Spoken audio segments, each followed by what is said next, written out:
నిన్న ఏదైతే జరిగిందో అది మన మంచికే జరిగింది. ఈరోజు ఏదైతే జరుగుతుందో అది కూడా మన మంచికే జరుగుతుంది. రేపు ఏదైతే జరగబోతుందో అది కూడా మన మంచికే జరగబోతుంది.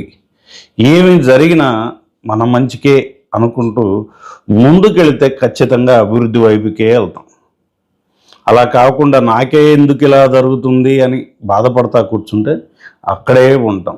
ఏం జరిగినా మన మంచికే అంటూ ముందుకెళ్ళటం, ఏం జరిగినా మన మంచికే అనే మాటే ఒక పవర్ఫుల్ మంత్ర. దాన్ని మన నరనరాల్లో ఎక్కించుకొని ఏది జరిగినా మన మంచికే అనుకుంటూ ముందుకు వెళ్ళటం నిన్ను అభివృద్ధి వైపే ఖచ్చితంగా తీసుకెళ్తుంది. హలో ఫ్రెండ్స్, మీరు కూడా ఏం జరిగినా మన మంచికే అనుకుంటూ ముందుకు మీ జీవితంలో ముందు వైపుకే వెళ్ళాలని, వెనక్కి తిరగకుండా ముందు వైపుకే వెళ్ళాలని కోరుకుంటూ, అలా వెళ్ళబోయే ముందు నా ఛానల్ని లైక్ చేసి ఫాలో కూడా చేయాలని కోరుకుంటూ ఈరోజుకి సెలవు తీసుకుంటున్నాను. Thanks for watching. Have a great day.